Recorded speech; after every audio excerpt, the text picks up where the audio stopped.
नमस्कार, आप देख रहे हैं जनादेश न्यूज। मैं हूँ आपके साथ रश्मि त्रिवेदी। खबरें शुरू करने से पहले एक नजर हेडलाइंस पर। हेडलाइन के प्रायोजक है सुशीला चैरिटेबल ट्रस्ट, जहां लोकहित और विकलांग लोगों की सहायता करना ही है कर्म, जिसका एक ही नारा जनहित में योगदान कराना।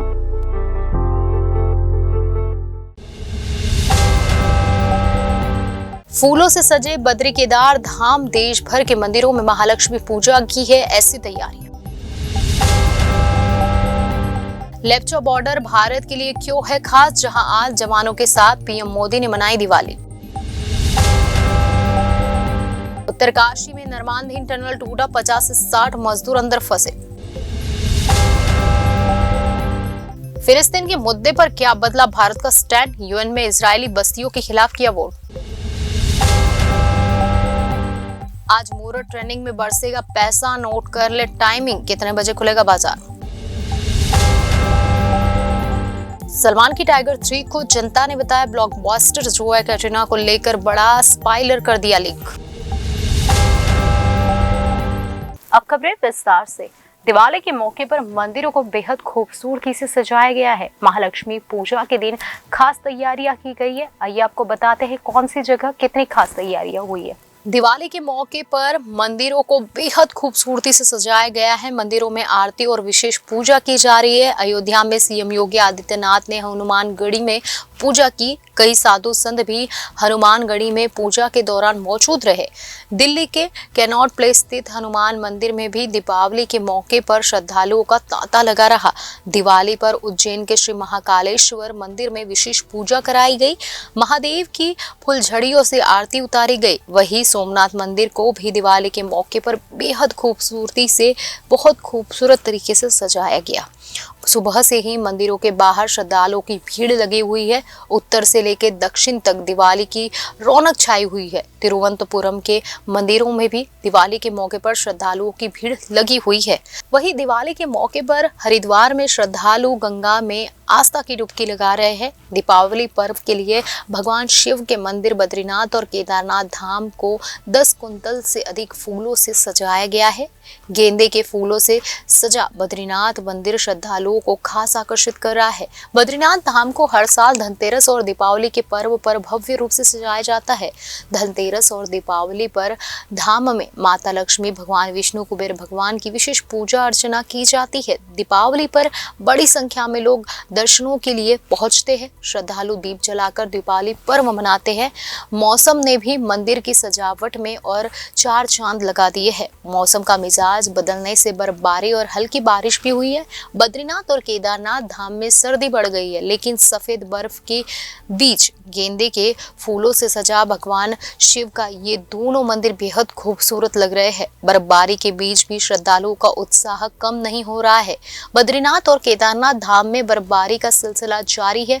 बद्रीनाथ धाम में शुक्रवार शाम को अचानक मौसम बदलने के बाद बारिश हुई और हल्की बर्फबारी शुरू हो गई, जो शनिवार को भी जारी रही। धाम में पारा गिरकर 1 डिग्री पहुंच गया। दीपावली पर प्रदेश भर में ठंड बढ़ सकती है। ऊंचाई वाले इलाकों में बारिश के साथ बर्फबारी होने के आसार है। मौसम विज्ञान केंद्र की ओर से जारी आंकड़ों के अनुसार शुक्रवार को दून का अधिकतम तापमान 24.6 डिग्री रहा, जो सामान्य से 2 डिग्री कम है। मौसम विज्ञान केंद्र की ओर से जारी पूर्वानुमान के अनुसार शनिवार को चमोली, पिथौरागढ़ और बागेश्वर जिले के कुछ इलाकों में हल्की बारिश के साथ ऊंचाई वाले इलाकों में बर्फबारी के आसार है। इसके चलते पहाड़ से मैदान तक तापमान में गिरावट दर्ज की गई। यमुनोत्री धाम में भी शुक्रवार से बर्फबारी हो रही है। बर्फबारी के बीच श्रद्धालुओं का उत्साह कम नहीं हो रहा है। 4 धाम यात्रा अब अपने अंतिम चरण में चल रही है। 14 नवंबर को गंगोत्री धाम के कपाट शीतकाल के लिए बंद हो जाएंगे। 15 नवंबर को यमुनोत्री धाम और केदारनाथ धाम के कपाट भी शीतकाल के लिए बंद कर दिए जाएंगे। 18 नवंबर को बद्रीनाथ धाम के कपाट बंद हो जाएंगे। दीपावली के दिन उज्जैन के महाकालेश्वर मंदिर में हजारों लोग पहुंचे हैं। सुबह पूजा की शुरुआत बाबा महाकाल के साथ दिवाली मनाकर की गई। भस्म आरती के वक्त लोगों ने बाबा महाकाल के दर्शन कर जमकर फुलझड़ियां जलाई। भक्तों ने महाकाल को उपटन भी अर्पित किया। भगवान भोलेनाथ को आज अभ्यंग स्नान कराया गया। भस्म आरती करने से पहले बाबा महाकाल का पंचामृत से स्नान हुआ। रूप चतुर्दशी होने के चलते पंडे पुजारी परिवार की महिलाएं यहां पहुंची और उन्होंने भगवान आशुतोष को उट्टन और केसर चंदन का इत्र लगाया। इसके बाद पुजारियों ने बाबा महाकाल को नए वस्त्र पहनाए। श्रृंगार के बाद भोलेनाथ को अन्नकूट का भोग लगाया गया और फुलझड़ी से उनकी आरती उतारी गई। तिरुपति बालाजी का मंदिर श्रद्धा और भक्ति के साथ ही अपने इतिहास और रहस्य के कारण भी जाना जाता है। यह मंदिर भगवान विष्णु के अवतार श्री वेंकटेश्वर स्वामी को समर्पित है। मान्यता है कि इस मंदिर के दर्शन से सभी मनोकामनाएं पूर्ण हो जाती है। दिवाली के पावन मौके पर बालाजी मंदिर में सैकड़ों की संख्या में श्रद्धालु जुटे। लोगों ने बालाजी मंदिर में पूजा अर्चना की और श्री वेंकटेश्वर स्वामी को प्रसाद चढ़ाया। पीएम मोदी दिवाली के त्योहार के दौरान देश के जवानों का हौसला बढ़ाने में कोई कसर नहीं छोड़ते हैं। वे इस बार लेप्चा पहुंचे हैं। आइए इस जगह की खासियत आपको बताते हैं। पीएम नरेंद्र मोदी इस बार भी जवानों के साथ दीपावली मना रहे हैं। प्रधानमंत्री नरेंद्र मोदी इस बार हिमाचल प्रदेश के लेप्चा बॉर्डर पहुंचे हैं, जहां वो जवानों के साथ रोशनी का त्योहार मना रहे हैं। पीएम मोदी ने त्योहार पर परिवार से दूर रह रहे जवानों का हौसला और जोश बढ़ाने वो बॉर्डर पहुंचे हैं। 2014 में प्रधानमंत्री बनने के बाद से पीएम मोदी हर साल जवानों के साथ दीपावली मनाते आ रहे हैं। आइए लेप्चा के बारे में जानते हैं, आपको बताते हैं जहां पीएम मोदी पहुंचे हैं। लेप्चा दक्षिण लद्दाख के इलाके से छूता हुआ है। यहाँ बहुत तेज ठंड और बर्फबारी होती है। यहाँ पारा शून्य के नीचे चला जाता है। यह सुरक्षा की दृष्टि से बहुत महत्वपूर्ण है। बताते चले कि लेप्चा से रास्ता प्राचीन तिब्बत जाता है, जिस पर व्यापार होता है। चीन से तनातरी के बाद यहाँ आईटीबीपी की तैनाती 2 से 3 गुना बढ़ा दी गई है। जवानों को यहाँ सबसे बड़ी मुश्किल आइसोलेशन की होती है। साल के कई महीने लेप्चा के इलाके कटे रहते हैं, रास्ते बंद हो जाते हैं। 2016 में भी पीएम मोदी वहां गए थे। पीएम मोदी दूसरी बार लेप्चा पहुंचे हैं। जान ले कि प्रधानमंत्री मोदी 2014 से लगातार जवानों के साथ ही अपनी दिवाली मनाते आ रहे हैं। पीएम मोदी ने 2014 में सियाचिन ग्लेशियर में, 2015 में पंजाब के अमृतसर में, 2016 में हिमाचल प्रदेश के किन्नौर में और साल 2017 में कश्मीर के गुरेज में सैनिकों के साथ दिवाली मनाई। इसके बाद 2018 की बात करें तो 2018 में प्रधानमंत्री ने उत्तराखंड के केदारनाथ में और 2019 में जम्मू कश्मीर संभाग के राजौरी में सेना के साथ दिवाली मनाई थी। प्रधानमंत्री ने 2020 में दिवाली राजस्थान के जैसलमेर में मनाई तो 21 में राजौरी जिला के नौशहरा और साल 2022 में करगिल में पीएम मोदी ने दिवाली मनाई थी। पीएम मोदी ने इस तरह सरहद के अलग अलग इलाके में सेना के जवानों के साथ दिवाली मनाई है।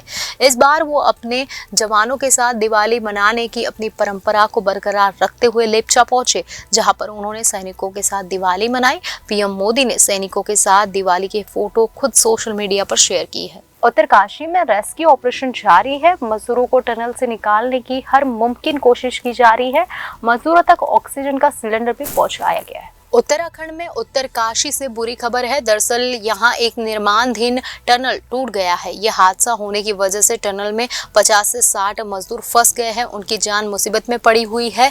मजदूरों को टनल से बाहर सुरक्षित निकालने की कोशिश की जा रही है। जेसीबी मशीन से टनल को खुलवाने की कोशिश की जा रही है। देर रात टनल टूटा और तभी से मजदूर उसमें फंसे हुए हैं। यह हादसा यमुनोत्री नेशनल हाईवे पर हुआ है। बता दें कि निर्माणाधीन टनल का एक हिस्सा टूटने से यह हादसा हुआ है। दुर्घटना की खबर मिलते ही रेस्क्यू टीम मौके पर पहुंची और राहत बचाव कार्य शुरू कर दिया। हालांकि अभी तक किसी के मारे जाने की खबर कोई सामने नहीं आई है, लेकिन टनल में फंसे मजदूरों की जान मुश्किल में है।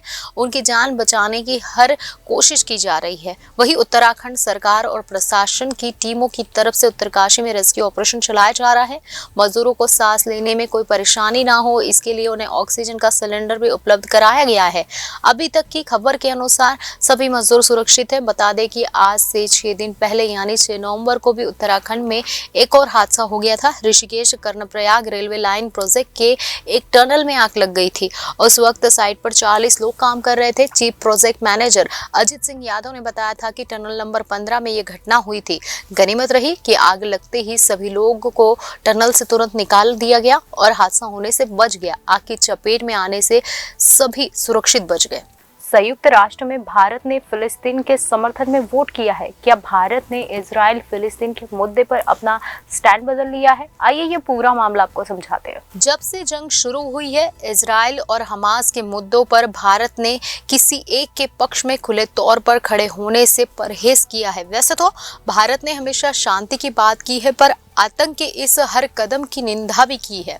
इस बीच संयुक्त राष्ट्र से खबर आई है कि भारत ने इजरायली बस्तियों के खिलाफ संयुक्त राष्ट्र यूएन में वोट किया है। हालांकि इससे पहले जब यूएन में इजराइल फिलिस्तीन के मुद्दे पर वोटिंग हुई थी, तब भारत ने उससे दूरी बना ली थी, किसी के पक्ष में वोटिंग नहीं की थी। अब सवाल उठ रहे हैं कि क्या भारत ने अपना स्टैंड बदला है? बता दें कि यूएन में पूर्वी यरूशलेम और सीरिया के गोलन हाइट्स के इलाकों में इजरायली की बस्तियों और इजरायली गतिविधियों की निंदा करने का प्रस्ताव लाया गया था। इसके पक्ष में भारत समेत 145 देशों ने वोटिंग की। वही 7 देशों Canada, Hungary, Israel, Marshall Island, Micronesia के संघीय राज्य नाउरू और अमेरिका ने इस प्रस्ताव के खिलाफ वोटिंग की। हालांकि 18 देशों ने इस वोटिंग में हिस्सा नहीं लिया।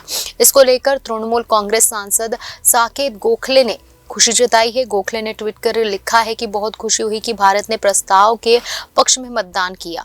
इजराइल का फिलिस्तीन में बस्तियों के जरिए कब्जा अवैध है। इजराइल का रंगभेद अब खत्म होना चाहिए। गौरतलब है कि पिछले महीने भारत ने यूएन में जॉर्डन की तरफ से लाए गए प्रस्ताव पर वोटिंग नहीं की थी, किसी एक पक्ष में खड़े होने से परहेज किया था। इस प्रस्ताव में इजराइल हमास के बीच सीज फायर की अपील की गई थी। हालांकि इसमें हमास और इसके नरसंहार का जिक्र नहीं था, इसलिए भारत ने वोटिंग से दूरी बना ली थी। हालांकि ये प्रस्ताव फिर भी 120 देशों के समर्थन से पास हो गया था। अमेरिका समेत 14 देशों ने इसके खिलाफ वोटिंग की थी और 45 देश मतदान में शामिल नहीं हुए थे।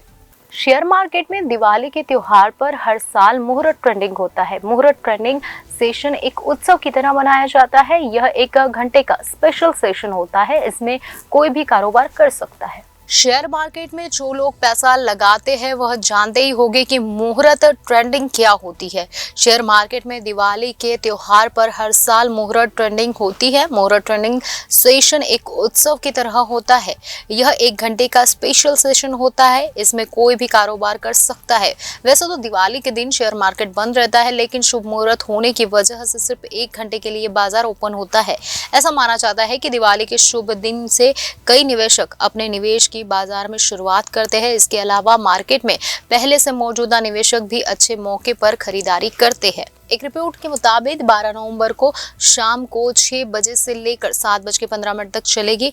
बता दें कि शाम 6 बजे से लेकर 6:15 तक प्री ओपनिंग होगी। इसके बाद से आम जनता 6:15 से लेकर 7:15 तक ट्रेडिंग कर पाएंगी। इसके अलावा ब्लॉक डील विंडो 5.45 पर ओपन हो जाएगी। इसके अलावा अगर किसी को भी ट्रेडिंग में कोई भी मॉडिफिकेशन करना होगा तो वह 7:25 से शुरू होगी। इसके अलावा मुहूर्त ट्रेडिंग का क्लोजिंग सेशन 7:25 से 7:35 तक रहेगा। शेयर मार्केट में यह परंपरा काफी दशकों पुरानी है। मुहूर्त ट्रेडिंग की शुरुआत BSE पर साल 2057 में हुई थी और NSE पर 1992 में हुई थी। एक्सपर्ट मानते हैं कि मुहूर्त ट्रेडिंग परंपरा से जुड़ा हुआ है। ज्यादातर लोग इस दिन शेयर खरीदते हैं और अच्छा मुनाफा कमाते हैं।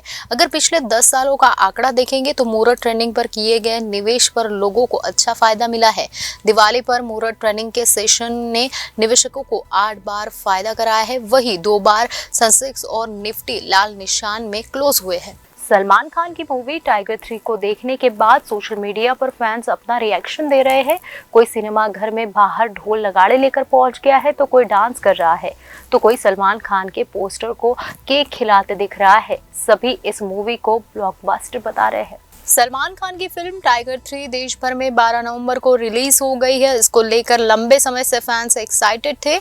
अब उनका उत्साह मूवी को देखने के बाद सोशल मीडिया पर भी देखने को मिल रहा है। ट्विटर पर, जो कि एक्स नाम से तब्दील हो चुका है, उस पर सभी अपनी राय दे रहे हैं। मूवीज के कुछ सीन भी शेयर कर रहे हैं। इतना ही नहीं, शाहरुख खान के कैमियो का एक वीडियो भी लीक कर दिया गया है जिसमें वह टाइगर को बचाते हुए नजर आ रहे हैं। लेकिन जोया यानी कैटरीना कैफ को लेकर दर्शकों ने एक बड़ा स्पॉइलर लीक कर दिया है। मनीष शर्मा के डायरेक्टेड मूवी टाइगर 3 में इस बार विलन के रोल में इमरान हाशमी है, जिनका मुकाबला सलमान खान के साथ फिल्म में हुआ है। वहीं कैटरीना कैफ भी जोया बनकर सभी को खूब एंटरटेन कर रही है। फैंस भी ढोल नगाड़े लेकर थिएटर के बाहर पहुंचे, वहां से वीडियो शेयर कर रहे हैं। किसी ने टाइगर 3 लिखी टी शर्ट पहन रखी है तो कोई सलमान खान वाला वो रुमाल पहने दिखाई दे रहा है। पहले दिन के पहले शो के दौरान दर्शकों की भारी भीड़ सिनेमाघरों के बाहर देखने को मिल रही है। साथ ही वो सभी भाईजान के नारे भी लगाते हुए नजर आ रहे हैं। इसी जश्न और उत्साह के आवेश में आकर दर्शकों ने टाइगर 3 से जोया के किरदार का स्पॉइलर लीक कर दिया। जोया के किरदार का एक वीडियो क्लिप एक्स पर शेयर किया गया है और बताया गया है कि जोया गद्दार है, वह टाइगर को धोखा देती है। खबरों में आज बस इतना ही। आने वाली सभी खबरों को जानने के लिए आप जुड़े रहिए जनादेश न्यूज के साथ।